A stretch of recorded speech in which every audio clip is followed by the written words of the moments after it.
Hello and welcome to episode number 150 of the Backlot 605 podcast. Did you guys know we're on episode number 150? Now you I do. did not. No, but this is an amazing episode or movie to be talking about for 150th episode. There is no other way I would rather celebrate 150 episodes than talking about Mystery Men starring Ben Stiller. No, we're not. Psych. We're not talking about Ben Stiller's Mystery Men because we heard you. We listened to you. We listened to our fans. More so, we listened to Charlie Eccles and Marvin from Wednesday Comics yell at us saying, "Hey, idiots, Mystery Men's based on a comic book. How can you talk about this during non-comic book superhero month?" We heard you. We listened. And we're paying the price for it, honestly. We're talking Eccles about... held a gun to our heads and made us do it. He did. He's like, "Tell me I'm beautiful and watch Blankman instead." So I was like, I'm willing to do half of those things. And it was call you you're beautiful, Charlie. Call you beautiful. I'm just glad that I gave you the opportunity to be able to experience such a film. This is a film, that is for sure. So we're talking about Blankman. I'm Casey Kelderman, joined with my co-host Brian Mensing and Sam Lenz, and our special guest for this week. He is an outsider heading on the way in here. He is the Kevin Nash to all of our Scott Halls, maybe. I don't know. He's Joe Fisher. I'm tall, pretty tall, sorta, medium tall. So yeah, I can be Kevin Nash. Sam, is he making a bunch of references that you and I don't understand? Yeah. Okay, just check. I'm just giggling politely so that I don't see. Ooh, yeah. I like to play both sides so I never lose. That's from Sunny. I'm Switzerland. All right. Sorry, I don't know where we're going with. Sorry.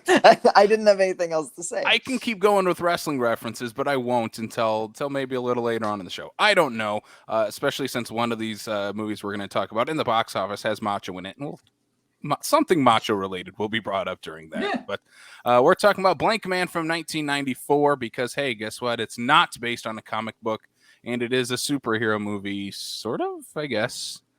Yes. Yeah, it is. It's definitely a superhero movie. Yeah, so before we get into that, though, let's jump into our usual shebangs that we got going on. First up, we got the box office, including our number one movie, Shang-Chi and the Legend of the Ten Rings, $21.7 million for the latest installment in the MCU. Still going strong? Still going very strong. It helps that nothing's in the theater right now. And you can't watch this at home. So the benefits of not being able to watch movies at home is putting more money in Disney's pockets. Yay. Watching this movie at home anyway. Well, and the number two movie is still putting money in Disney's pocket. True. That's just true. Yay, they need more money. Hey, if it gets me more MCU movies, I'm just saying. This is a good movie. I like this movie. I'm glad it's doing well.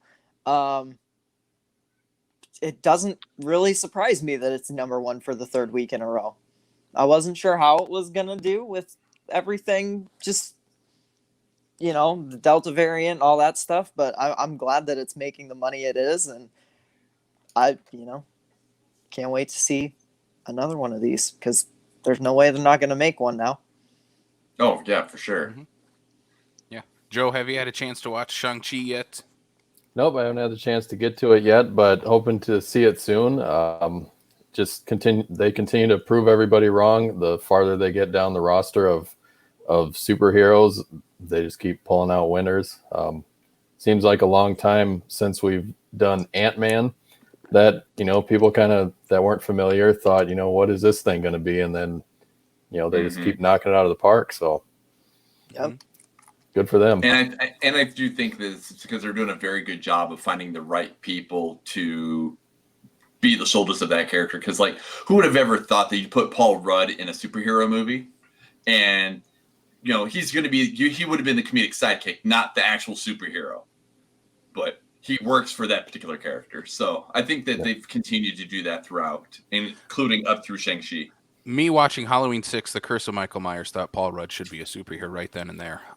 But that's besides the point. I think the real surprise here is the number 2, kind of the surprise of the box office for this entire year, in my opinion, is Free Guy, $5.2 million.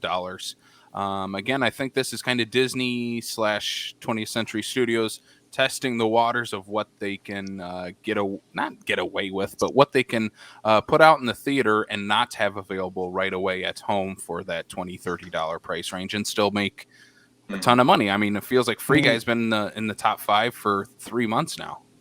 Yeah, I mean, it came out at the beginning of August 15th. August 15th. Okay, so it's been out for about a month. It's probably going into its 5th week at the box office, and its 5th week at the box office, it almost outgrossed *Malignant's opening weekend. Yikes! I mean, I like Free Guy, but Free Guy was show good. some support to *Malignant, people. At least stream it on HBO Max, like I did. Right, and that's where I'm curious what those numbers, numbers look like for those movies look like, because I mean, even looking at we have Candyman and *Malignant*. Candyman is available at home to rent now, already, but that's at least crazy. still a $20 rental. Right. I don't think it's streaming. I don't think it's like on a subscription anywhere. Nope. It's one of those like premium theater at home labels right now. But I mean, for a lot of people, I think a lot of people are waiting for that because of the Delta variant of the coronavirus.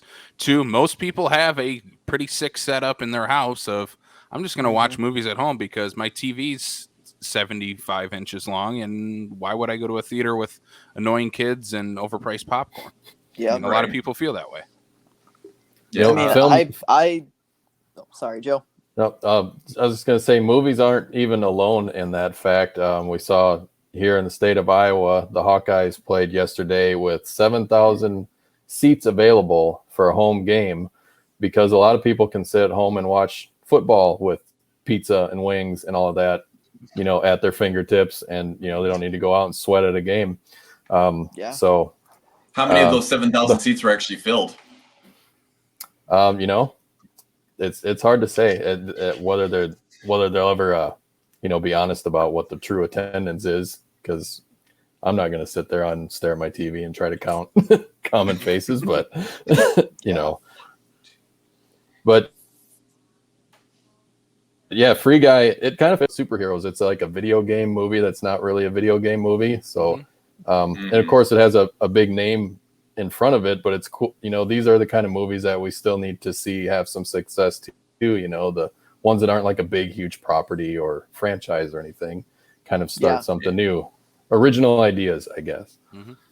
I was hoping that maybe this thing would have enough traction to the point where Casey would finally just cave and finally go see it.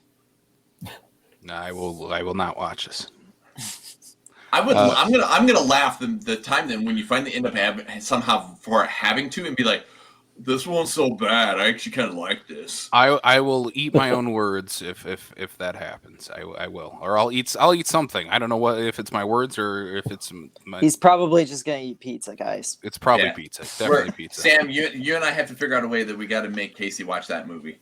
Okay, I'll just super imprint like Evil Dead 2 onto the Blu-ray disc over it, and I'll switch it in as like Evil Dead 2 Blu-ray, because we know he watches that like monthly. Every day, Sam. Every day. Number 3, Cry Macho. $4.52 million for the Clint Eastwood movie, just hitting theaters here. Interesting to see what some of these type of like the more prestige type movies, because you always throw Clint Eastwood's name in that category. So we're going to start seeing those roll out that October, November time. So it's going to be interesting to see how well those movies are going to be doing at the box office with everything going on in the world. Well, and this is one of those movies too that you have to wonder, what would this, like Cry Macho, I picture would have superseded Free Guy for number 2 had it not been on HBO Max. Because is Cry Macho on HBO Max? Yes, it's a Warner Brothers movie. Awesome. I'll actually watch it then. That's cool. Exactly. Well, and that's just it. Like, there's those people that have probably watched it, this number does not attribute to, that may have considered going to the theater had it not been available for them to watch at home. So, yeah. I mean, if it weren't for the fact that I had a busy weekend, I would have had this watched by now. But yeah, this is one of those ones. It's on HBO Max. It's one of the dual releases. So I That's think this cool. would have taken number 2 had it not been for the HBO thing. Oh Easily. yeah, for sure. Mhm. And especially like this is very much a like not to put a label on it, it's a senior citizen movie, right? Yes. It's the 65 and over crowd is going to show up to this all the time. And some of them might have HBO Max, they might be streaming it at home, but Yeah. like I guarantee you since it's streaming, it's not getting the trickle in from like other people that might, cuz like I watch a lot of the 65 and over movies. I went to his last movie, Richard Jewell, and the theater was pretty much 65 and over. Mhm. But like, I'm not going to go out to see this with everything going on right now. You know what I mean? Right. So HBO Max, I'll definitely stream it, but it's Yeah. probably not That- getting my theater money. Malignant And- didn't even get my theater money, and that's very much more likely to get me out into a theater. You know? Well, and that's where I say is I think it would have superseded Free Guy, but I don't think it would have been a huge box office break either, though, because I do think that you're right. It is one of those movies that's like your grandparents are going to go see Old Man Clint Eastwood and whatnot, but at the same time, too, not all of them are going to feel safe to go out to go see it and whatnot. So I would say maybe 6, maybe 7 had it not had the dual release. Yeah. And wrestling movies are notorious for not making a whole lot of money because this is obviously about Macho Man and Miss Elizabeth splitting up and how Macho Man is trying to deal with that, right? Oh, I thought it was a Despicable Me 2 spinoff. Both of you. I do not understand Sam's reference, and he probably does not understand mine. I do not understand. And I do not understand either one of them. And I've only seen Despicable Me movies. Oh my god, Despicable Me 2. El Macho, the villain. Oh, yeah.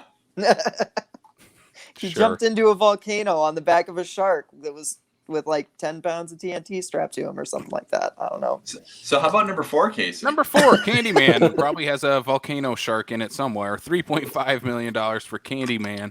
That movie has everything else, that's for sure. It does. Yeah, it's a little disappointing to see Candyman isn't doing too hot right now, but maybe it's the release. I don't know. Maybe it's too early into quote unquote spooky season for this to really gain some traction at the box office. But again, October is pretty stacked for the horror type. But I think maybe an end of the month in October it would have been all right. But Candyman's also been out for a little bit though too.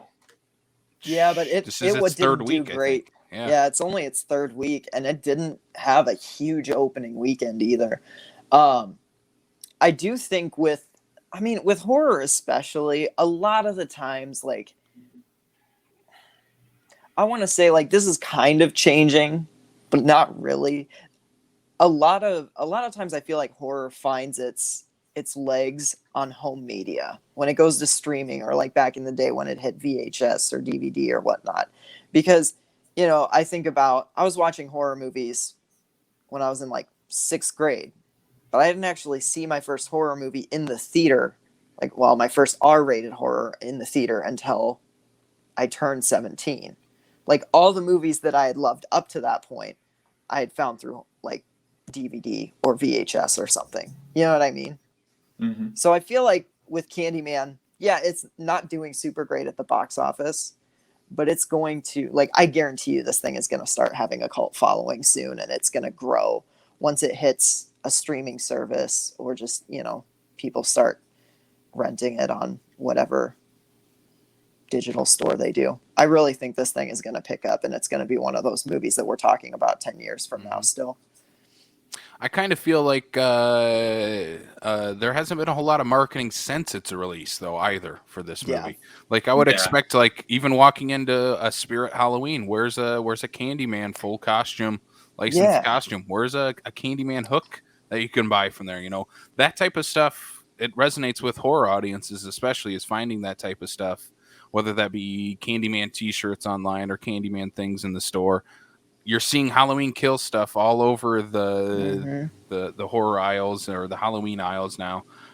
So it's kind of interesting that they aren't putting a whole lot of post-release marketing into this movie. Maybe they will. Kind of weird. Closer to Halloween. I'm not sure. Maybe.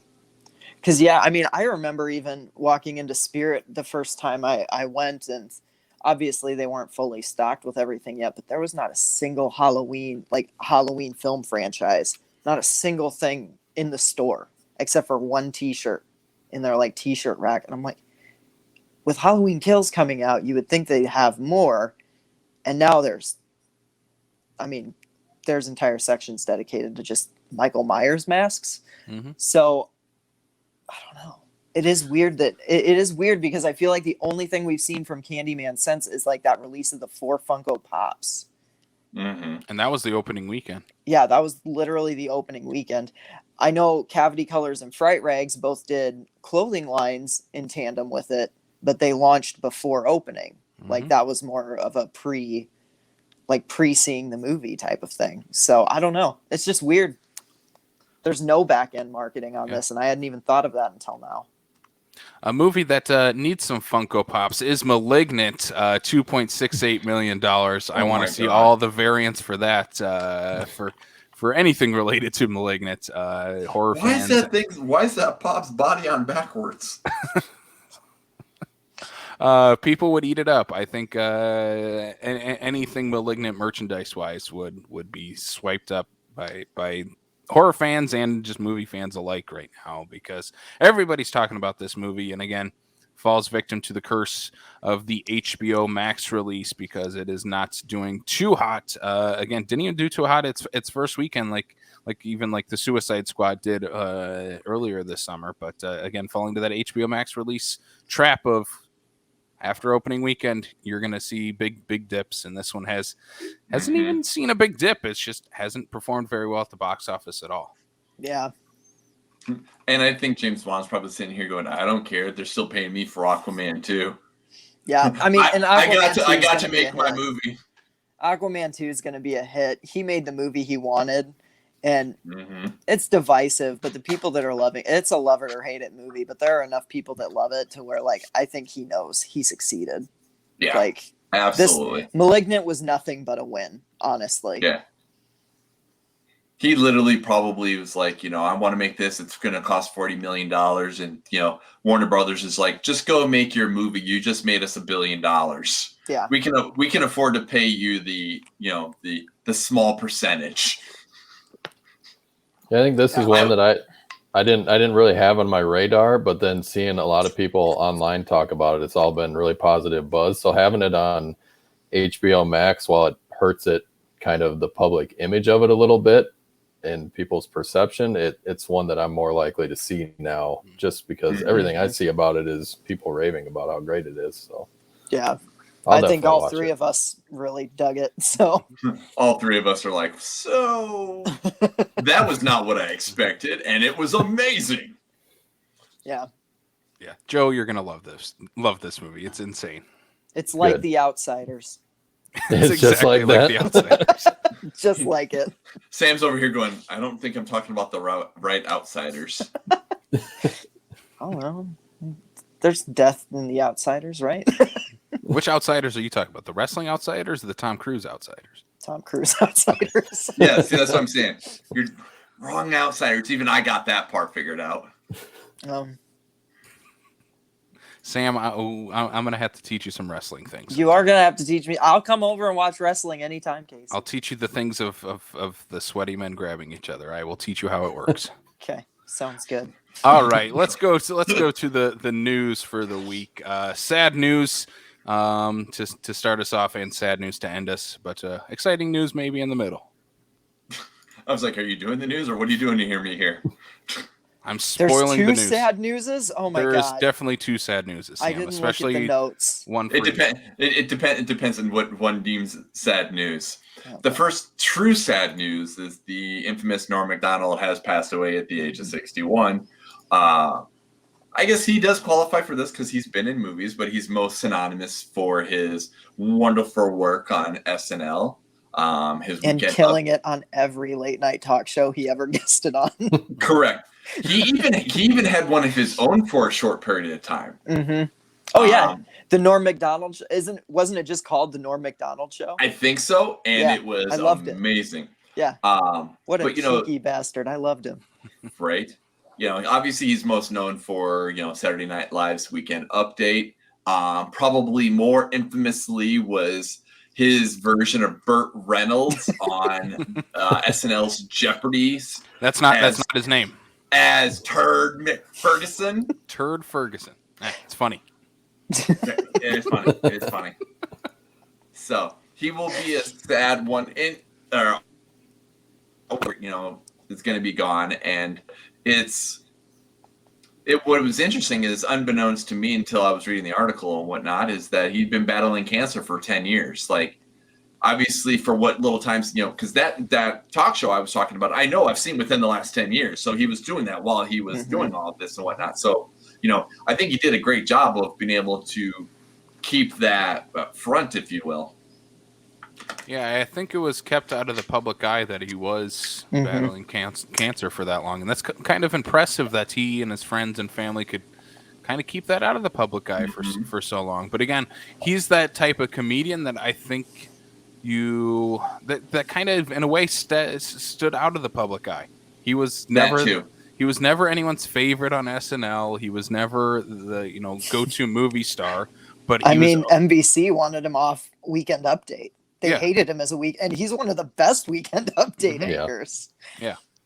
And I mean, I think he's one of the most underrated comedians of really of all time. I mean, he has only Norm Macdonald can tell Norm Macdonald jokes, even so much so that I think with a lot of people, they've been like YouTubing old Norm bits from different talk shows or from Weekend Update, or I watched his roast of Bob Saget, and I'm like, this is the funniest roast ever because he's trying so hard not to roast someone, and it's hilarious, and no one knows how to react to it, but Bob Saget is just laughing his ass off because him and Bob were tight, which is cool. But yeah, I love Norm Macdonald. I mean, I grew up with his stuff on SNL, and I grew up especially with him in Billy Madison. Billy Madison, that was the first thing I thought of too. Which is, as soon as I saw this, I'm like, come on, like that.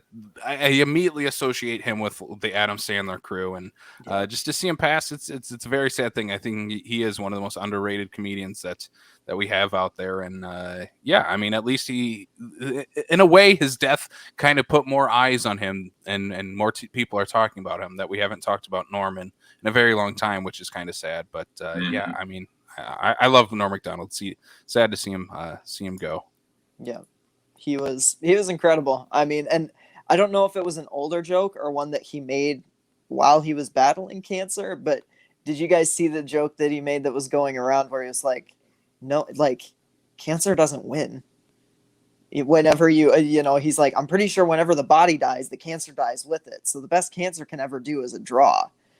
And I was just like, I can't remember where it was from or anything. I don't know if it was before or after he had it, but I just thought that's such an on-brand joke for him. And so, like, I don't know. Well, and it brings a tear to your eye a little bit. You're like, good draw, Norm.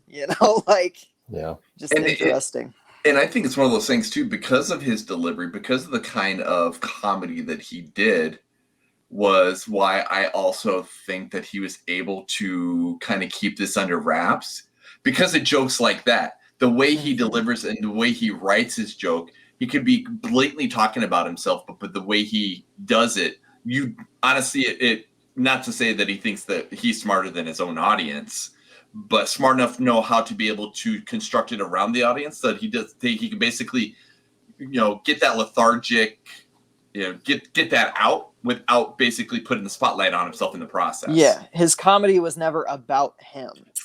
Yeah. Like it's a very interesting way of how, I don't know if it was necessarily to keep people's attention off of him, or if it was a way that he was like, the way he said it from a basically from a non-perspective means that anybody's perspective in that room would fit with that joke. Exactly.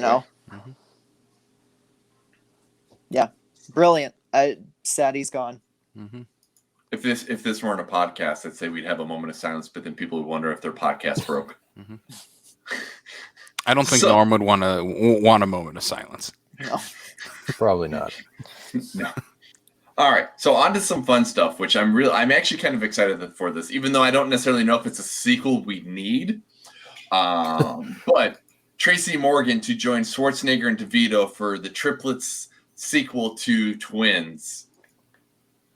You know, and there'd been this talk about Eddie Murphy and whatnot. And when this brought up and whatnot, I thought, you know, like, okay, Eddie Murphy would be I would call it like a safe choice. Like, oh, Eddie Murphy's funny. We can put Eddie Murphy in this. But I honestly think Tracy Morgan is a better fit because I think that his humor aligns very well with DeVito, but it's going to be very counter to Schwarzenegger. So I actually think that Morgan adding to this lineup, I think, is a much better fit. And I'm looking forward to what they would do to this.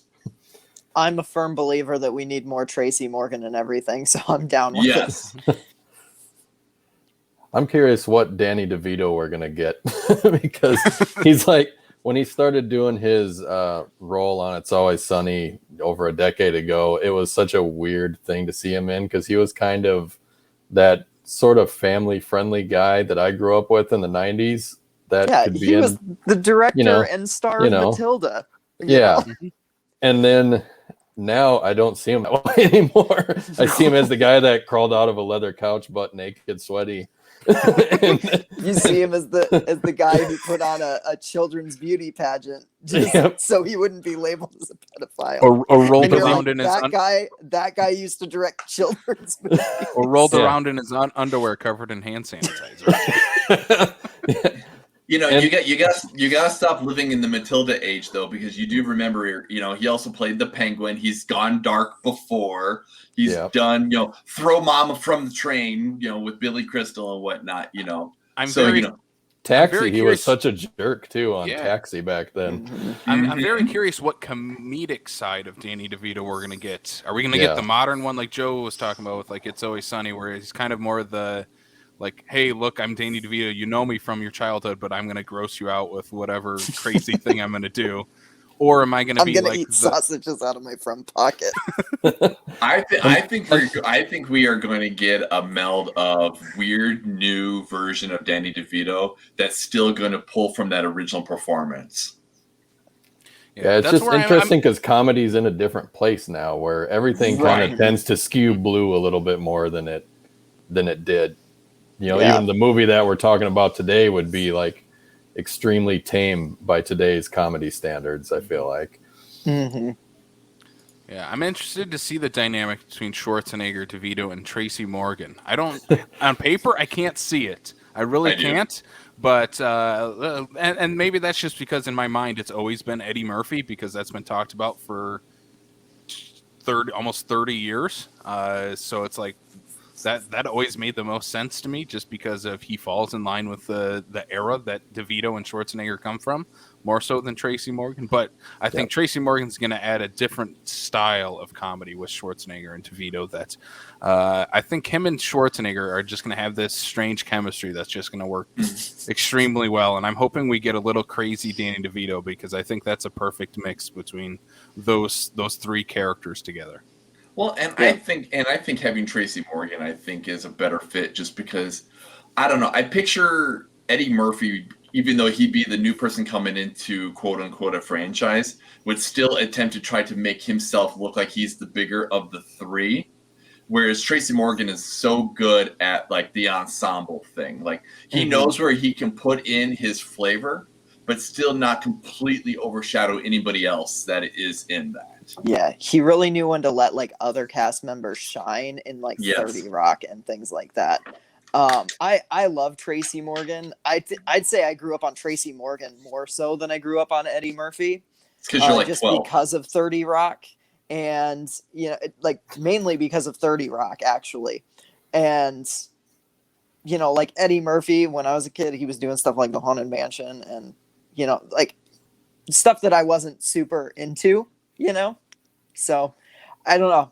To me, like Tracy Morgan is kind of like my Eddie Murphy. I don't know. I dig Tracy Morgan. Mm-hmm. I think he's phenomenal, and I hope we get a little bit of his 30 Rock energy in this movie. You're like Eddie, or Tracy Morgan is your generation's Eddie Murphy. I was like, watch Eddie Murphy Raw and then come back to me and answer that question again. I love Eddie Murphy. I will like. I'm not saying I don't love Eddie Murphy. I'm saying like for my nostalgia buttons, it's Tracy Morgan. You know. Yeah.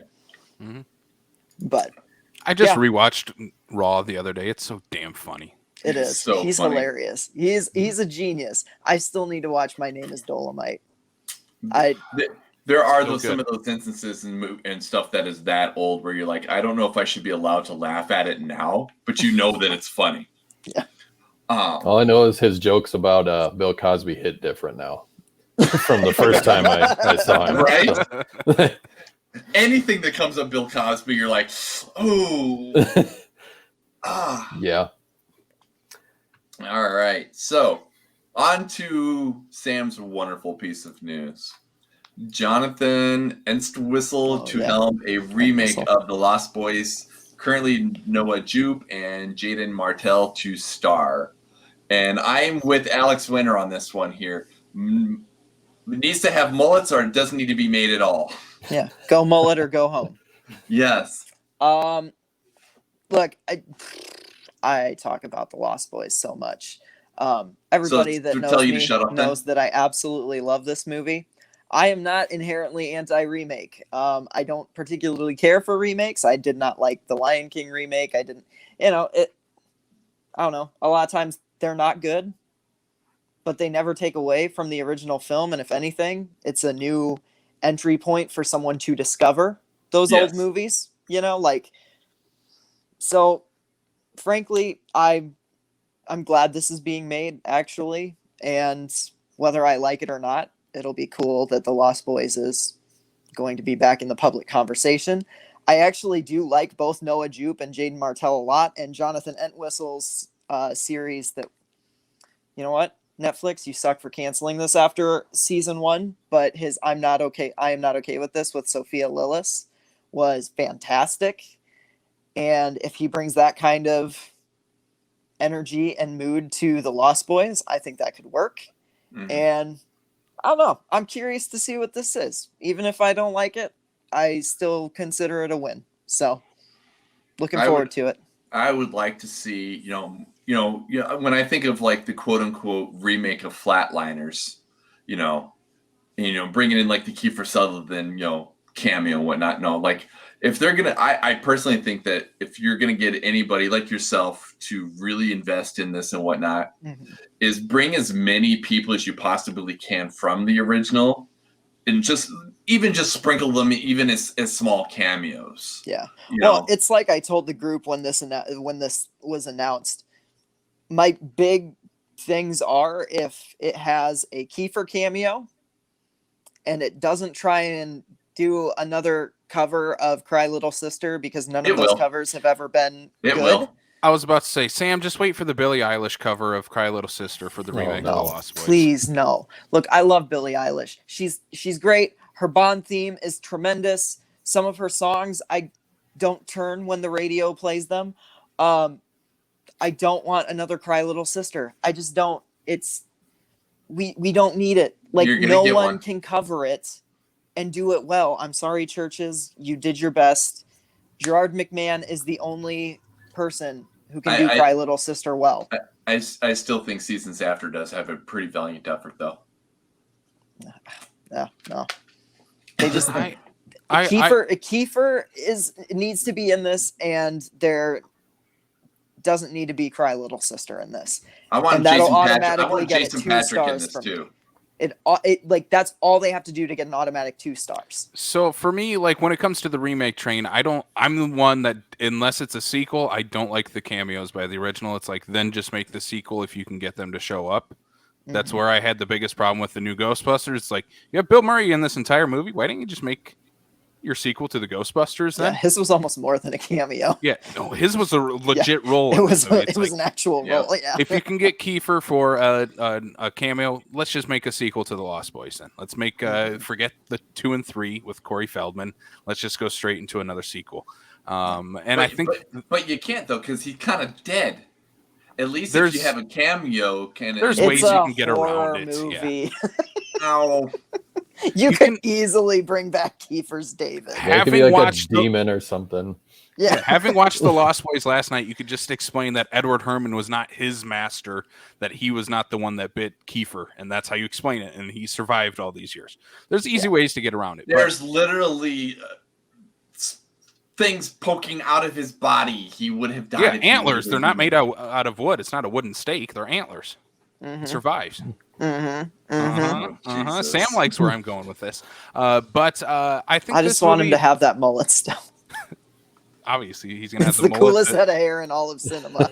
He's gonna have the Billy Idol look with the mullet aspect to it. But I think this movie, unfortunately, like for me, I'm not excited for it because it falls into the Stranger Things it category of why are we just taking the same people from those and throwing them into another horror remake or another horror movie, another horror series? Like, mix it up a little. Again, for age wise, I'm wondering if these two guys are going to be like the Coreys, if they're going to be the Corey Feldman, Corey Haim, or if they're actually going to be members of the Lost Boys. That's where I'm curious because I think that they skew a little too young to be playing Kiefer and Friends. I want to see that movie too, Kiefer and Friends. I would watch that movie. But yeah, I'm just hard. It's hard for me to get excited about this one just because of these announcements of who's behind the movie and who's starring. I'm not fully on board yet unless they announce, hey, guess what? Kiefer is coming back as David. Surprise. I think so. Like Noah Jupe and Jaden Martell, when they announced it, I'm sorry, the Frog Brothers are so iconic in that movie.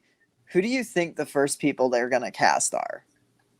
I'm just saying, I think they're going to be the Frog Brothers. That's my theory. Why would they only announce 2 people? I don't think they're going to be our like David and our Michael. Because I'm kind of like you. I'm like, I mean, I know they're getting older, and maybe by the time this actually films, they will be like 20s or whatever, but I don't know. Like, it just doesn't seem that they seem too young from their previous stuff. You know, like Noah Jupe still feels like the preteen from the Quiet Place movies, and Jaden Martell, even though he, you know, the It movies are a couple of years removed, he still feels like it's like, oh, this is it, you know? Because no one saw Defending Jacob. No one. It was on Apple TV and no one watched it. I did. No. It's a series. And I But like you're all the absolutely right, people though. in it. I would have watched it. I just I know. didn't. It's like, hey, it's got Captain America in it. Yeah. It's got Chris Evans, so it's an automatic win for me, but I just still like I don't fire up my Apple TV app all that much. Yeah. The real question is Sexy Sax Man going to return and will he be shirtless? That's the Tim real Cavallo question I'm better waiting be here. for them. Except all of that meat from up here is now down in his lower Have you gut. seen him recently? He's taking good care of himself. I was gonna say I've seen him He attend is like some still- cons and stuff. He's pretty well jacked yet. He looks That's real awesome. good. Yes. Then yes, I need 60 Sax Man as well. In fact, he's on Cameo, and I have dropped hints at Maria that if she ever wants a cool birthday present for me. Just saying. Is he on Cameo as Sexy Sax Man? No, I think it's just his name, but Oh, damn. Wait, that's not his name. Yeah, leaving money on the table. That's exactly what I was thinking. Somebody's like, I don't know who that is, but I like his screen name. Let's do a cameo from him. So that's the only news. cool. I'm Sweet. tired. All right, let's end this episode then. Next week we're gonna be talking about Casey, we have to talk about Blankman because I actually sat through. No, I liked Blankman. All right, let's jump into it. Blankman, 1994, the second best superhero movie, starring an in-living color cast member from this year. Of course, the first being The Mask, starring Jim Carrey. But Blankman, starring which Wayans is this again? Damon? This is I Damon. think it's just Damon All right. Senior. But I would like to point out this is the theatrical debut of Damon Wayans Jr. Was he the young version? Yeah, Of yeah. the, okay. Yeah. Because I was like, God, they did really good casting. I didn't even think to look it up. I was like, that looks just like Damon Wayans. Right? Bald and everything. This was Greg Kinnear's first movie too. He was Yes, like a that game Greg show Kinnear host was on. in this? He was a Yeah, he game was- show host or something on the TV. Oh Yeah. my God, I missed Wow. that was Greg Yeah. Kinnear. Yep. Great. Holy crap. That's cool. I'm going to have to watch this again. He's like, don't make me do it. And Jason Alexander's in it. Yeah, that's and it. I would certainly say is I'm not ashamed to say that I have probably watched this more times than Casey's probably like, I will never watch this again. I've made up for the amount of times that Casey will not watch this movie. So I will if I'm going to put on a Damon Wayans Jr. movie, it's not going to be Blankman. I'm going to be watching Major Payne over and over. Major Payne is great. Major Payne rules. I recorded this off of HBO. I had this on VHS tape, and well, that's about as far as I ever got with it. But yeah, I watched this a few times when I was much, much younger. You know, comedy was a lot different back, you know, when this came out and whatnot. So granted, it doesn't say that it did well at the box office, but comedy was a little different back in the 90s. And superheroes were too. Yeah, a little bit. Well, and what I love about this isn't even really a send-up of like the superhero genre at the time. It's more of a send-up of like the 60s Batman. Yeah. Yep. And that's it's almost like it's giving like an homage to. Yeah. I feel like it references 66 Batman all the time. I feel it's like a combination of the two, and that's maybe why I didn't care for this movie. It feels like it's a little at odds with itself. The Adam West TV show combined with the Keaton Batman in terms of every other character besides Blankman. That's fair. Because part of the score, like there were certain parts of the score that I'm like, this feels like ripped right out of Danny Elfman's Batman score. Right. But then, like so much of it was also very slapstick in 60s, and I kind of dug that too. I don't know. The one thing that's kind of, in a way, maybe accidentally smart about it is that who is Batman really? He's a billionaire playboy that has his own, you know, tech field that makes all these gadgets for him. And then Blankman is like the total other end of the wealth spectrum and is just welding together toasters and boiler plates and things and making like these little at-home low-budget inventions to you know, toilet plunger himself down an elevator shaft and do stupid things like that. 2 feet down an elevator shaft. Yeah, well, when David Allen Greer jumps down, that's funny. I know, that was like the best reveal in the whole movie. It cracked me up. I wouldn't be surprised if that's literally like how, you know, the premise started, whether it be, you know, whether they were watching the 66 Batman or just Batman in general and just being like, you know, well, what if you were a superhero, but you were broke? Mm-hmm. What if you were broke? One of my favorite things about this movie is when someone offers to pay him for what he did for them. And he's like, no, keep your money. Give me all of your broken appliances. And they're like getting ready to get evicted from their home. Give me the lower half of your broken broken toaster. No, not the toaster. The broken roller the skate. rollerblade. What is this?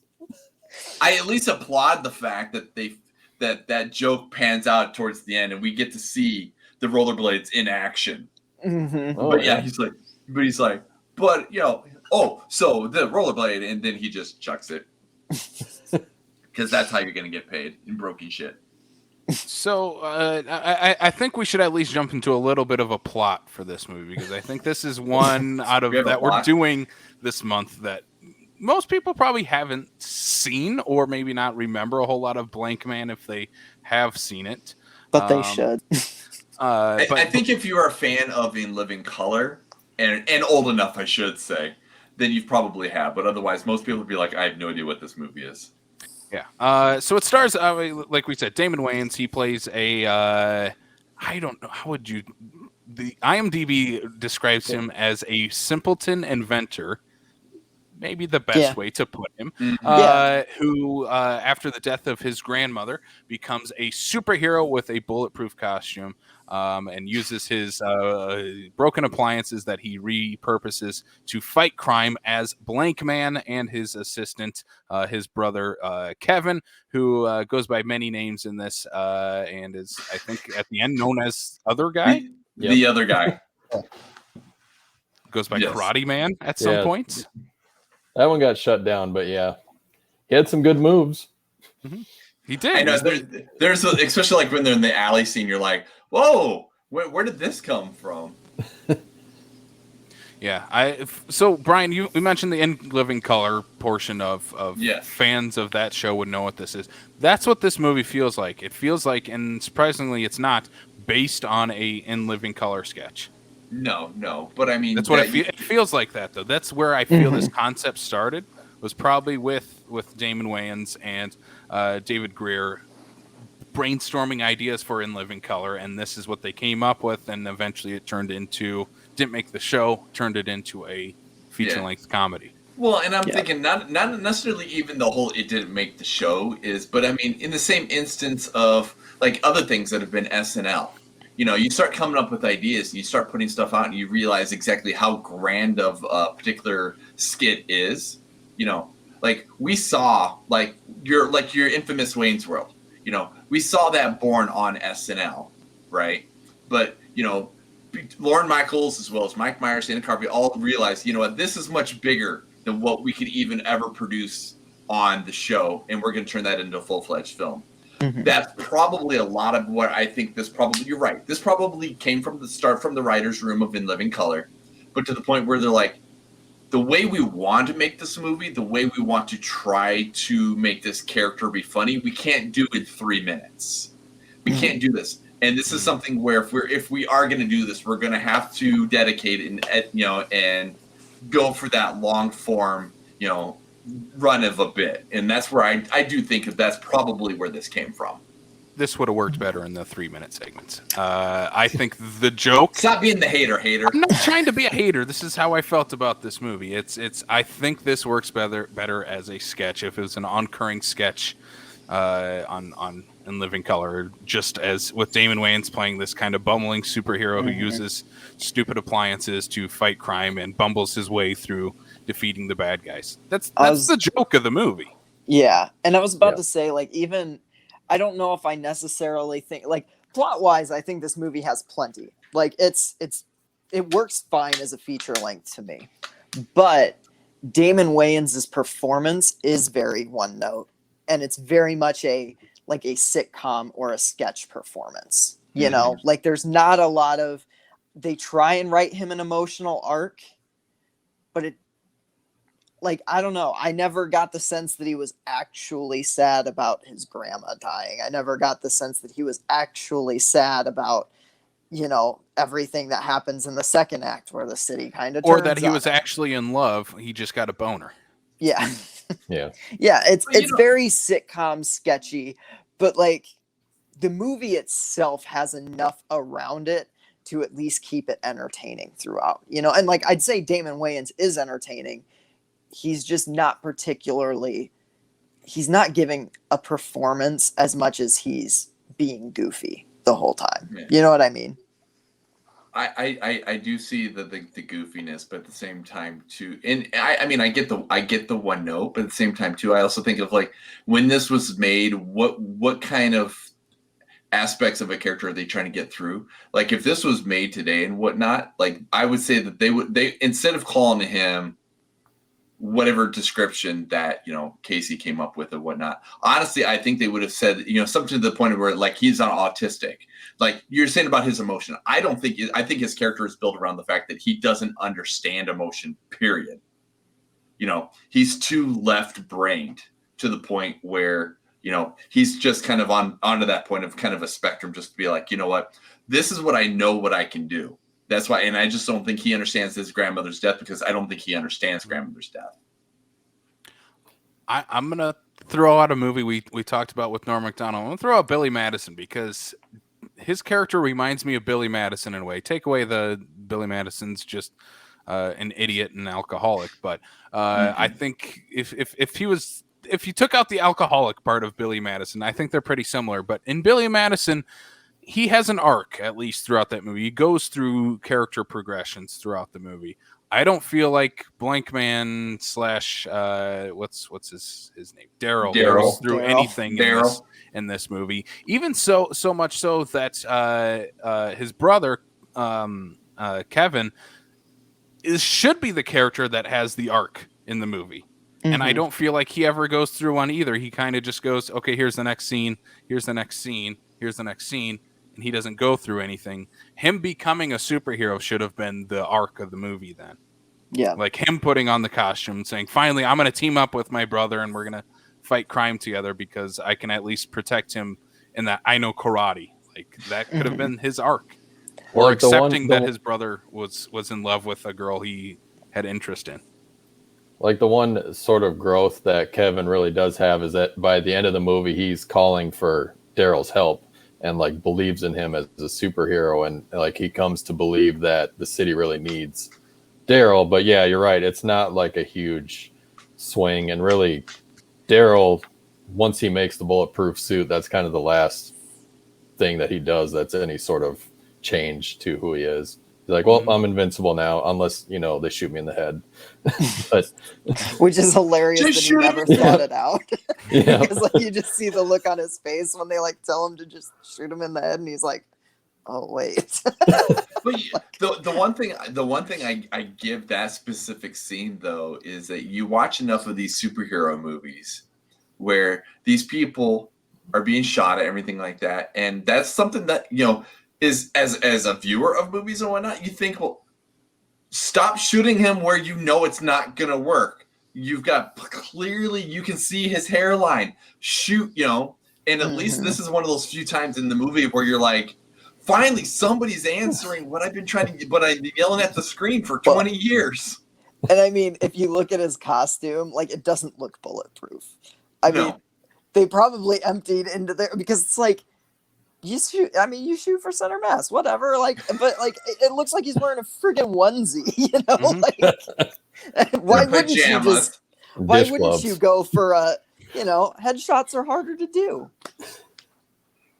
I know this from playing video And games, it not was from just a actual random. guns, but It was just a random guy in the alley too. I don't even know whose side that guy was on. He was just kind of cheering from the sidelines. He's like, "Hey, have you thought of shooting him in the head?" yeah. Some It was guy just emptying his trash from his apartment. He's just over there going, if he shoots him, he's not shooting me. Yeah. I like to play both sides, so I always come out on top. Exactly. I can't believe Rob we McElhenney is in this movie. Maybe the remake. Yeah. Actually, like speaking of like characters it reminded me of, if we ever were to get a Blankman remake, I want to see Key and Peele team up to do Blankman. Oh my God! Yeah, Key and that Peele would would be cool. crush this. Yeah, yeah. Like As long I as think, they both and- also had a hand in writing it, like yeah, they would And have to help write it. But yeah, oh my God. Oh, they would definitely write it, but at the same time, too, at least you already know who's going to be who in that movie, because obviously Key is going to be Damon Wayans and Peele is going to be. I actually thought the exact I opposite. thought the exact opposite. Jordan Peele is playing Blankman. Oh yeah, for sure, for sure. Especially since he's like. But you already literally have the bald guy. Frumpier. He's the frumpier, yes, not Yeah. not as in shape guy. Like it's definitely gonna be Jordan Peele being the bumbling Jacques Cousteau like superhero. And Keegan Michael Key can pull out his Obama interpreter a few times throughout the movie too. I'm just seeing the Jordan Peele gif where he has all the sweat going down his face. That's him in the alley when they decide to shoot him in the head. Yes. Oh my God, yeah. You're fan casting for something that will never happen. Fingers Hey, crossed. you never know. Next week we're going to be discussing the news that Jordan Peele's next directorial effort will be a remake of Blankman, reuniting him and he and Keegan Michael Key together. Yeah, but then like this movie, I think as far as a comedy goes, did you guys laugh a lot during this? Yes. Yes. Did you? But I laugh at the dumb humor that I know that it is. Like, The thing that really cracked me up is his note that he leaves him. Going out to fight some crime. Follow your conscience. P.S. Wear your suit. That just cracked me up for some reason. Just to follow your conscience. I also want to point out for the fact that how deadpan he was being and whatnot. I found the humor in Jason Alexander being the the hard copy guy. I was going to say, The hard Jason to- Alexander news producer. had me laughing out loud throughout this movie. Yeah. Because probably one of the dartboard. The one that I crack up every single time is when he's getting basically attacked by the mafia guy. Manelli. And the coffee Manelli, pot. the coffee pot. He's like, Yeah. hey, dumbass, you realize that this isn't a boil on my ass. Yeah. Yeah, I feel like Jason Alexander was in a different movie than everybody else, though, because he was so crass. Like, he was like, sometimes he'd say stuff, and I'm like, God, like, you're the reason this thing got a PG-13 rating. Holy crap. Like, Oh, yeah. Or like, without Jason Alexander in this movie, like, it's a PG, hands down. It was like he had two different roles because he was like Lieutenant Dan, who's a news producer, basically. And so he was like playing a guy, playing another guy. Yeah, and that's the thing he wheeled in, and I'm like, what is his character supposed to be? Because, like, he wasn't a news producer. And it's weird that they have a whole different unit in the news department that just does crap news that's like down in the basement that just shoots up garbage news for the regular newscast. I don't understand. I don't think that exists. But No. yeah, it was very of the time because hard copy was a big thing back around this time. You know, it's funny you say that. And you're right. Probably like nowadays, that probably is not a thing because they just leave it to TMZ. But I picture like in the 90s in the bigger cities, Chicago, New York, stuff like that. No. I'm pretty sure that basement, section of the newspaper and the television, whatever, those existed. You can't tell me that those guys aren't based off of actual people. Also, where does this movie take place? Chicago. Is it Chicago? He has Illinois plates, so I'm gonna guess it's Chicago. I was gonna say I saw someone with the Detroit Tigers hat. I'm like, is this Detroit? That would make sense for Detroit. No, Chicago. Well, yeah, the train Detroit's system near and all Chicago. that. I don't know, They're both Midwest teams. It works. Now you got me all curious. But yeah, Like, I assume it's Chicago, but I saw someone with a Tigers hat. I'm like, maybe it's Detroit because that makes sense with how much crime is going on here. That this would be Detroit. You're not wrong. I mean, it makes sense in Chicago too. It does. Let's be honest. But like the part that Jason Alexander, I think was my favorite part of this movie. And when he's hanging up at the end of this movie, and they basically tell him that the bomb is going to go off and they can only save one of them, and he starts pushing the button on his wheelchair to start chasing after them, and just the wheels are spinning. Again, I think he's in a different movie than everyone else, really. Yeah. Oh, he 100% is. He is like Ryan Felipe in I Know What You Did Last Summer. He's just on a very different playing field than everybody else. Yep. I don't know how he came to be in this movie because he was on like the biggest television show of all time at this time, and took a left turn to be in Blankman. That's probably one of those things that when you get some of these like straight to VOD movies and stuff like that, it's probably one of those things he was on break and they're like, we only need you for a week and a half. We'll pay you this amount of money. Will you say yes? It's honestly probably what it was. We will get all your scenes filmed in a small amount of time so you can go back and do your $1 million Seinfeld and whatnot. Can we borrow you for $150,000? Also, we'll buy your next car for you. How's that sound? His character reminds me a lot of another of the Wayans brothers' Scary Movie 2 character with David Cross in the wheelchair. Oh, yeah. Like, I feel like a lot of the jokes are pretty similar between the two. Maybe that's the crossover movie we need. Oh, I want to do that now with Blankman meets the "What's up" killer. Oh my god. I would watch that. Blankman versus Deputy Doofy. Deputy Doofy brings his vacuum cleaner. Blankman also brings a vacuum cleaner. No, better yet, Deputy Doofy kidnaps whatever the robot's name is. J5. To use it. Yeah, J5. To use it for the vacuum cleaner purposes. Of all the great cast, like there were some great cast members in this movie, The one that made me laugh the hardest was J5 going down the stairs to save the day. That for some reason kills me every time.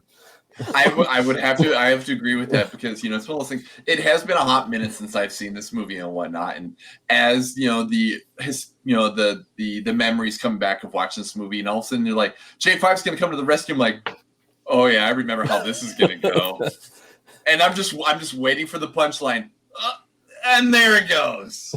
Yeah, I love the staircase scene. The drill into the water tank and the sight gag of them peeing. Like, 10-year-old me thought that was really funny. oh yeah. Yep. I'm not gonna lie, 28-year-old me found it really funny too. Again, that's the movie I want to see right there, is the sight gags like that. That's what I was looking forward to. But do Blankman and J5 have a similar relationship as Paulie and the robot from Rocky 4? Is the same type of thing going on there? I mean, they're Luke and R2 all the way. Oh yeah. I mean, I was thinking they had more of a relationship like Deputy Doofy and his vacuum cleaner, but so we're all talking the same language here then. yeah. I mean, Lando and whatever the name of that robot is in Solo. Solo. In Solo, those guys. They had they had totally more banged. chemistry than anybody in any of the new Star Wars movies. Donald Glover and that CGI bot. I thought you were talking about Damon Wayans and J5. So I was on a whole different wavelength. No, I mean, You're not Also very true. far off, Damon though. Wayans and J5 do have a lot more chemistry than a lot of the characters in the new Star Wars trilogy. But yes. I mean, they got more chemistry than the actual love interest in this movie in Blankman. Yes. That's the thing. I didn't buy any of that No, whatsoever. I I'm don't like, either. No. I think Go on with David Allen Greer. He's Robin Givens kind of has a reputation in hindsight of being pretty cold and loveless and heartless. So that could be accurate. I think it's more of her, regardless if the love interest would have stayed with David Allen Greer or stayed with Damon Wayans. I think the outcome would have been the same, because you're right. I mean, whenever you see her or anything like that, she's there. For me, she's one of the weaker parts of the film and whatnot. So, I mean, I'm watching this movie for the laughs that I'm going to get out of the dumb humor, out of the superhero stuff, than I am out of the quote unquote what is supposed to be a love interest arc in this movie. That's where I think jokes are to be had with that love interest, though. Keep playing the Han Leia thing between her and David Allen Greer, and play up a romance between Blankman and J5. That's funny. It would fit his character too, that he doesn't understand human emotion, so he builds a robot to be his companion. That's funny. You end the movie with them David driving off into the sunset together. You have all four of them in a convertible with their top down, or in the blank. What's it called? The motorcycle. The blank wheel. The blank wheel, and all four of them are in it together. I did love that nod to the 66 Batman series, where all of his gadgets, he just put blank in front of whatever it was going to be. I also like the fact My that slippery blank goop.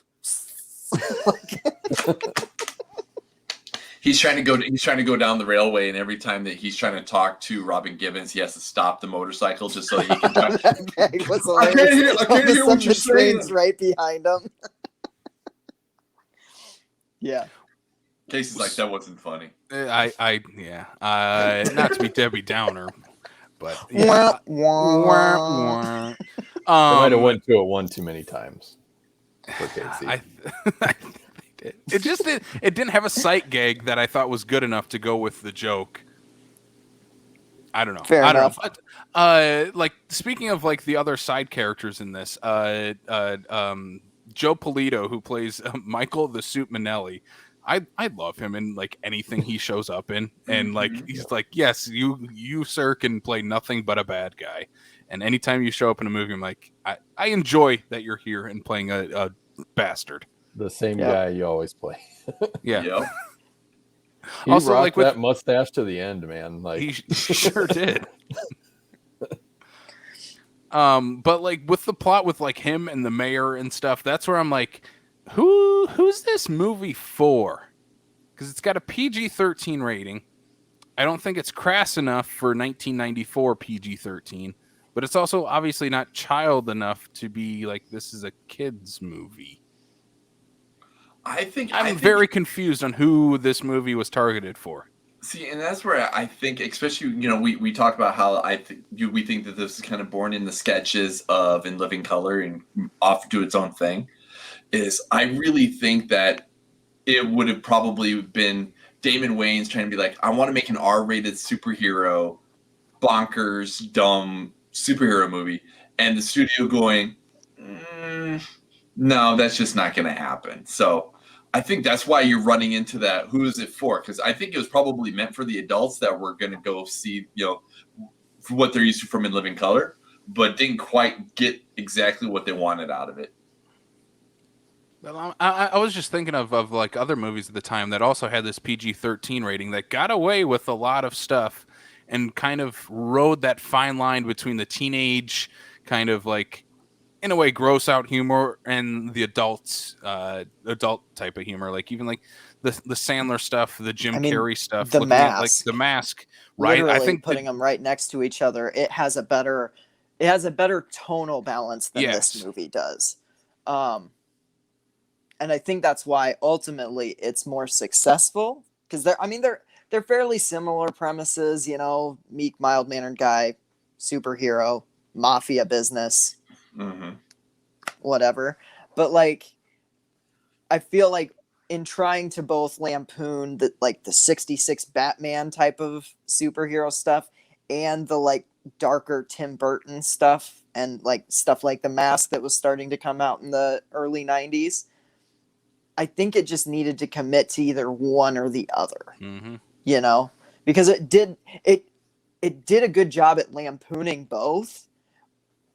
It just needed to decide which one it wanted every to. time exactly. Yeah. There were certain elements, like certain fight scenes that were very much different. Like the scene in the alleyway where the guy shoots him, that's very Batman 89, But then the final fight, they've got like the boom, the kick and pow and all that stuff, very much like Batman 66. I mean, they even burst in like Batman and Robin doing that show.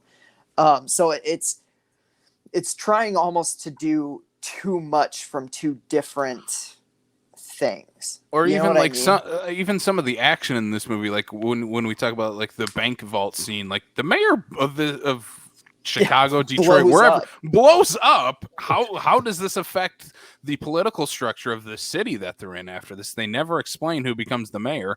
Also, who is in charge of the police force that just gives like, Blankman, we're following you, guy who's wearing a pajama onesie and his blanket over him. We're just gonna follow you. It's like, who is in charge of this police force? Obviously, somebody who really, really likes Blankman. I mean, after all, he does get a plaque and all. So that's where I felt like this was really based on a sketch that just eventually turned into a movie, because earlier in the movie he goes to meet the commissioner and they just laugh him off.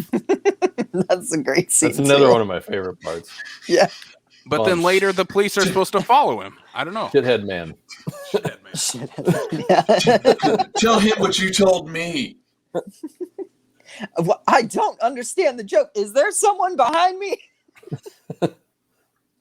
So the thought that crossed my mind was, would it have done better for you if the villain kind of matched the same tone of like a Batman 66? Like if they had a themed villain of some sort.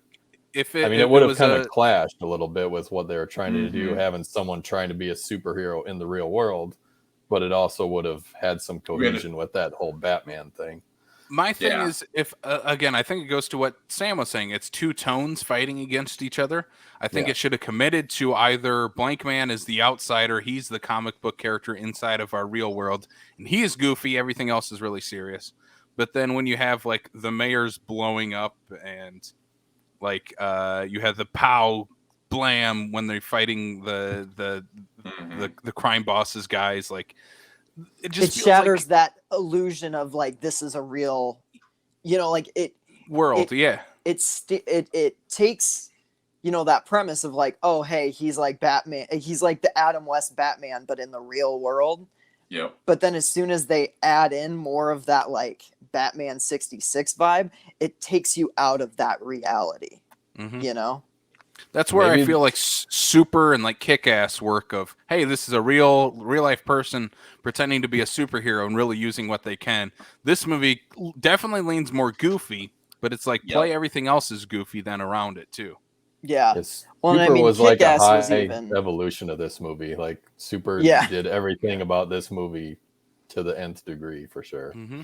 Yeah. This is James. And I would even argue James that Gunn's like Kick-Ass was high fantasy. Like, I mean, yeah. because nothing in that movie was even like, once you get past like the first act, nothing in that movie is grounded in realism.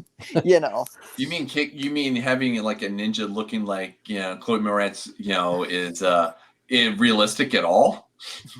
I mean, like you literally have a jetpack with Gatling guns attached to it in the finale. Like, Kick-Ass goes so far off the rails that it's like, I don't even consider that like it's about a normal kid just trying to be a superhero anymore, But it fits especially once you watch the sequel. But at least with that, like you said, it goes completely off the rails, but it still sticks to its tone. Yeah, it still sticks to the goofy tone. It still is in the same world that you're set up at the beginning of this movie. This movie, I feel like I don't know what this world is. I don't know what universe Blankman is. Is he supposed to be in real life? Is he in a comic book style of world? I don't know by the end of this movie. He's in the MCU. Is he banging the robot? I don't know. He's in the MCU. Yeah, he is banging the robot. He is definitely in the MCU. Yep.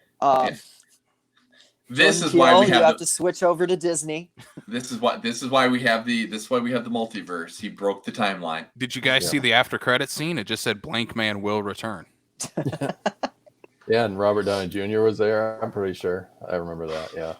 Yeah. Doing drugs on set, probably. This is probably what caused all his problems was going to this movie. We're gonna do a premiere. Who's all showing up? Like 3 people. He's like, I can see RDJ coming out of this movie like on acid or something, going like, dude, I am gonna be a superhero someday.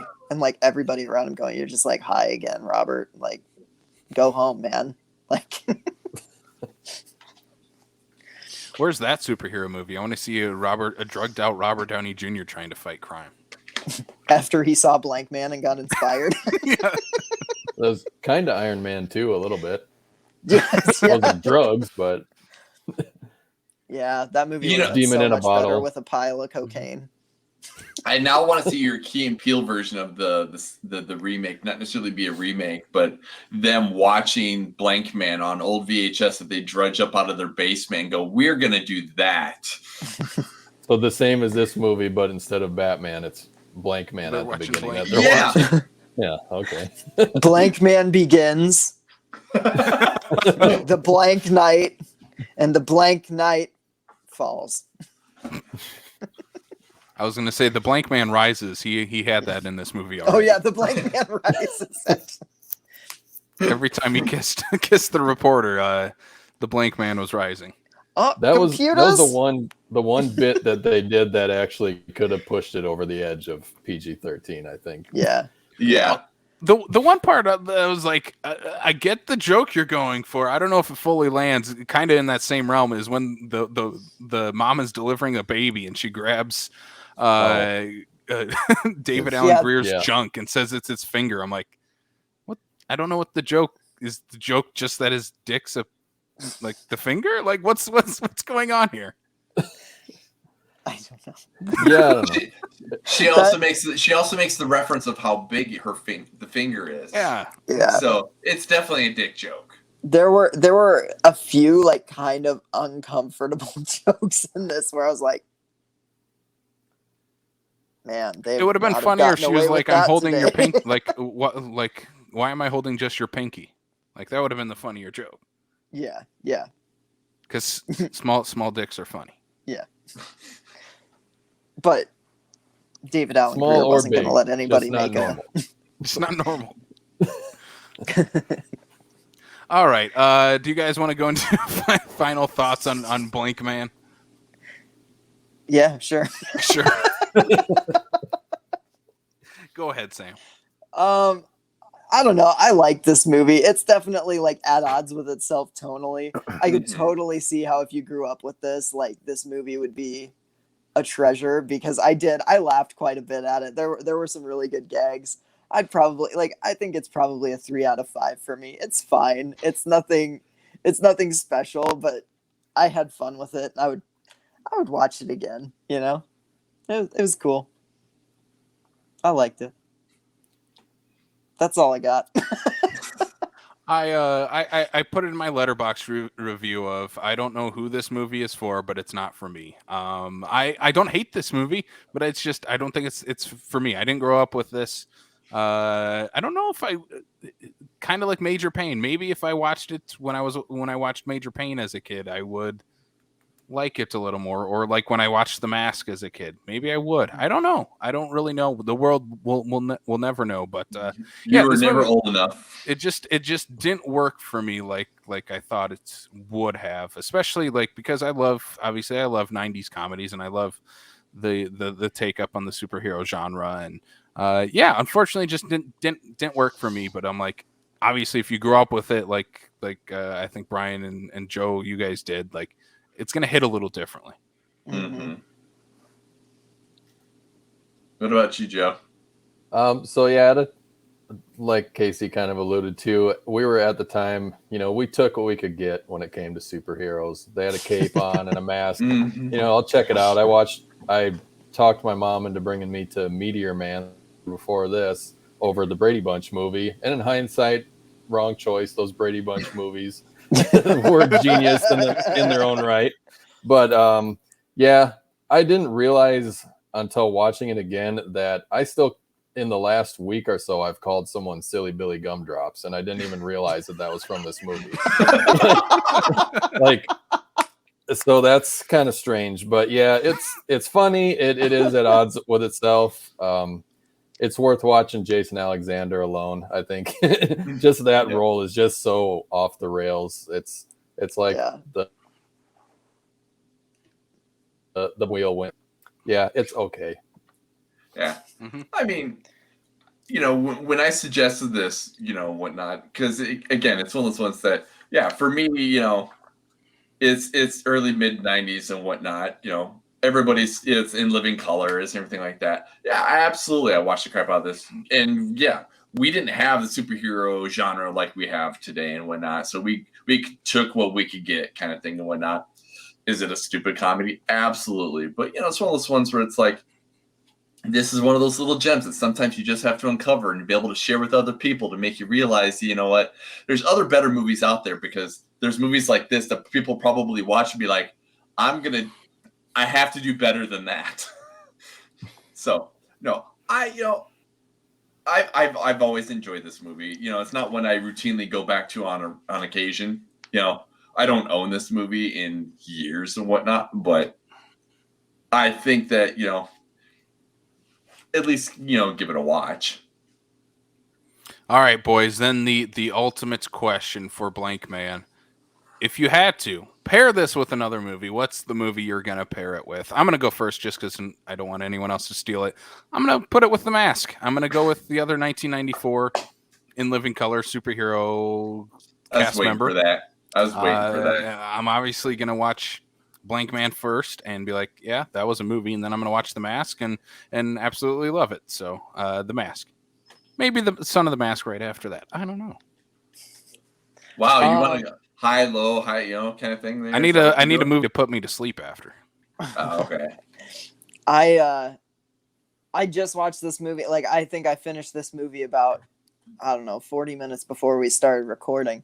So I didn't have a lot of time to think about this, but through our conversation and the idea of a Key and Peele reboot, I would pair Blankman with the Key and Peele movie Keanu, because I absolutely adore that movie. I think it's so great. I wish they did more like that. And that is the tone that I would want this Blankman, like their Blankman reboot to be. And so I would pair this with Keanu because, yeah, both of them are movies that make me laugh. They're not perfect, but they're a lot of fun. So, yeah, that's my double feature. I'm gonna throw in an interesting wild card here, and obviously we would watch Blankman first because it's probably the lesser of the two movies and whatnot. But I'm gonna go with a movie that predates this movie by 3 years, and you look at it and going, how is it the same person in this movie as well? I want to pair this with The Last Boy Scout with Damon Wayans and Bruce Willis. To be able to go, how did he go from like super serious to goofy ass all within just a couple of years? Yeah, So, those are like the complete like opposites. Yeah, for sure. Yeah, Brian kind of took mine. And to think he did The Last Boy Scout 3 years before he did this. Like, I honestly thought it was the other way around. That, you know, because I knew that Living Color was like straight up early 90s. And Living Color got done the same year this movie came out. So, you know, I always thought that was the case, not to realize that. So this was the In Living Color series finale, is what you're saying. Probably. It was the two-parter with this and The Mask. Yeah. Did I steal your show? Yeah, well, I was thinking they had Last Boy Scout or even Bulletproof with Adam Sandler. There you go. Yeah. I'll go a different direction with just another really stupid movie in honor of the guy we talked about earlier. Go with Dirty Work, Norm Macdonald, directed by Bob Saget. Not a masterpiece by any means, but it's just something dumb you can put on and eat your Cheetos and partake in whatever you do in your free time. I have never actually seen that, but I am going to put it on my watch list. Right. That's awesome. It makes you feel better. I've never seen it either, Sam. I haven't either. Saget Maybe classic. Okay. We might need to do a special episode on Dirty Work then. Yeah, for sure, man. Rest in peace, Norm. That'll be part of our backlot blind spot. Yeah, for sure. All right, boys. Let's get to some of the plugs, some of the other things we got going on here. Next week, we are talking about the last movie in our superhero non-comic book month here. We're talking about Chronicle from 2012, the found footage superhero movie. The movie that introduced me to Michael B. Jordan. I think a lot of people as well, besides and the Friday Dane Night Lights DeHaan. thing. And Dane DeHaan. Which unfortunately resulted in the Amazing Spider-Man 2 Green Goblin. I like him as Green Goblin. I like him as Green Goblin too, but they liked him as butchered Harry. it. Eater. I think it would have been great if they would have actually given him the whole movie to develop as opposed to a 10-minute, what? Well, doing one of the biggest Spider-Man storylines ever in the last 5 minutes. Yeah, I get what you're coming at, Sam. Yeah. But that's a Spider-Man episode for down the road. And next week, Chronicle. We're joined by the boys from A Comic Book Look for that. As we wrap up superhero non-comic book month. We also have, what else do we have going on coming up? Do we have anything cool coming up? Do you guys know? Coming up? Do we have anything cool? No. I'm gonna take a nap. I'm gonna take a nap during the first week of October. Wait, there's something in 2 weeks, right? 2 weeks? Think a big nap. A big nap. By nap, do you mean a film festival? There is a film festival going on at SuperCon, right? Yeah, SuperCon. That's right. Yep. You just sparked my memory. Yeah, so at I think at SuperCon, the first week of October 1 through 3, but the film festival itself, I believe, is only the 2nd and the 3rd, is being presented by us at Backlot 605. We're going to be doing an all-day festival Saturday and Sunday of SuperCon. Your admission to the film festival is free with paid admission to SuperCon. We have a full lineup of 3 feature-length movies, about 8, I think, shorts, as well as 2 live podcasts, filmmaker panel, and we're doing a B-movie bash with Manos, The Hands of Fate. Which is terrible. Please come. Oh boy, please come and yell at the screen with us. We will very much enjoy that. But again, It's gonna be so October much fun. October 2nd and 3rd, that'll be coming up at SuperCon. Go check it out. It'll be at the Sioux Falls Convention Center here in Sioux Falls, South Dakota. Yeah. But yeah, let's get to the regular plugs. You can subscribe to us on Apple, Spotify, Google, Stitcher, Amazon Music, and on YouTube. Brian, where can they find us on social media? On social media, check us out at Facebook, Twitter, Instagram, and Letterboxd HQ. All at Backlot 605, as well as on Facebook. We have our South Dakota Film Community Group, filmmakers, film enthusiasts, film people that just like to talk about film. Come join the conversation. And And if you like this and you want more, you can always join our Patreon community where we do 4 bonus episodes a month. We have recently done episodes on things like Candyman, Malignant, Shang-Chi. We are getting ready to record one for Tremors, which we all just saw late night at the State. And next week we will be reviewing the hard-to-find cult classic, The Specials. So if you like that, you want a little more Yay, backlot in Jamie your Kennedy! life. Jamie Kennedy. So if you like I think this, I'm the you want only a little person more to backlot in your yell, life. yeah, Jamie Kennedy.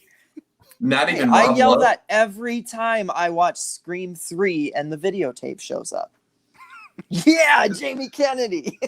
Well You're played. not wrong. That's one of the best parts. So yeah, you can follow us on Patreon, and we have different tiers. But I think, do you get podcast episodes on any of the tiers? You get early access on all 3 tiers. You get the Okay. bonus episode on the $5 tier. Okay. Yeah. There we go. I And knew Joe, that. do you got anything you'd like to throw out there? Where they can find you online? Where they can find you dressed up as Kevin Nash at a upcoming convention? I don't think I'll be doing any of that, but yeah, I'm on Twitter. I'm on Letterboxd, JFisherIAinfo. I pretty much review anything I watch. I just need to start watching more things more frequently. Right. And you can find Joe's kind of, what do we call it? Bi-weekly, almost monthly article of That's News to Me, which is a send up of Saturday night's live weekend update, talking some nerdy movie news, comic books, video games, DC, Marvel. What else? Whatever's news to him. Yep, whatever's news to me. Just anything kind of nerdy related, sort of semi-film related. I try to get them out as often as I can. I'll probably do another one here in a couple days. We've got a lot of stuff going on that frontier. So, yeah. You're going to have to break the news of the Key and Peele Blankman remake on there. Oh, yeah. Well, I hope so. I hope that's news that we get down the pipe here pretty soon. I mean, they're constant listeners, so I'm sure they've heard this and they're like, "Wow, that's a great idea." I would love to they figure think out of that.